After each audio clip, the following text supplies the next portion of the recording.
जय श्री हरि। राधे राधे दर्शकों।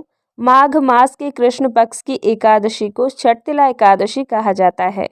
हिंदू धर्म में इस एकादशी का विशेष महत्व है क्योंकि इस दिन तिल का 6 प्रकार से उपयोग करने का विधान है। मान्यता है कि जो व्यक्ति इस व्रत को विधि विधान से करता है उसे कन्यादान के समान पुण्य प्राप्त होता है और अनजाने में किए गए पापों से मुक्ति मिलती है। आइए जानते हैं इस व्रत की महिमा और उसके पीछे की पौराणिक कथा जो स्वयं भगवान विष्णु ने नारद मुनि को सुनाई थी। इस एकादशी को छठतिला इसलिए कहते हैं क्योंकि इस दिन तिल का 6 तरीकों से उपयोग किया जाता है।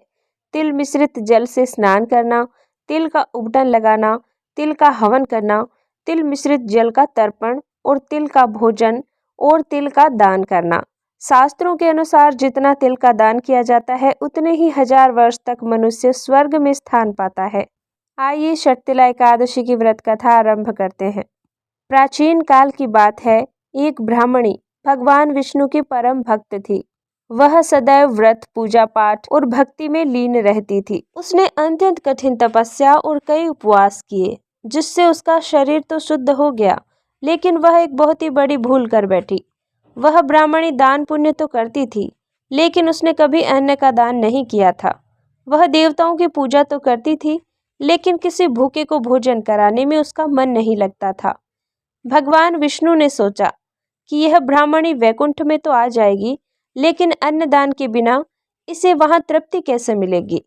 तब भगवान ने एक भिखारी का रूप धारण किया और ब्राह्मणी के पास भिक्षा मांगने पहुंच गए। ब्राह्मणी ने पूछा, हे महाराज, आप यहाँ क्यों आए हैं? भगवान बोले, भिक्षाम देहि, मुझे अन्न की आवश्यकता है। क्रोध में आकर ब्राह्मणी ने भिखारी के पात्र में मिट्टी का एक ढेला डाल दिया। भगवान वह मिट्टी का ढेला लेकर अंतर्ध्यान हो गए। कुछ समय बाद ब्राह्मणी ने शरीर त्याग दिया और अपने पुण्यों के प्रभाव से उसे वैकुंठ में सुंदर महल प्राप्त हुआ, लेकिन वहां न तो भोजन था और न ही अन्न। उसका घर खाली था। व्याकुल होकर वह भगवान विष्णु के पास गई और बोली, प्रभु, मैंने जीवन भर आपकी भक्ति की, फिर मेरा घर खाली क्यों है? भगवान ने मुस्कुराकर कहा, पुत्री, तुमने भक्ति तो की, लेकिन कभी अन्न का दान नहीं किया। तुमने मुझे भिक्षा में मिट्टी का ढेला दिया था। अब तुम्हारी समस्या का समाधान केवल देव स्त्रियां ही कर सकती हैं। जब वे तुमसे मिलने आए तो उनसे छठतिला एकादशी के व्रत की विधि पूछना। ब्राह्मणी ने वैसा ही किया।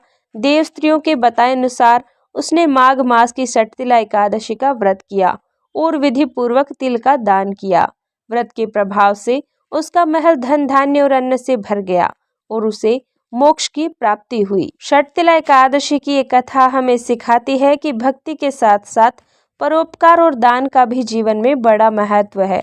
केवल पूजा पाठ ही नहीं, बल्कि मानवता की सेवा और भूखे को अन्न देना ही सच्ची भक्ति है।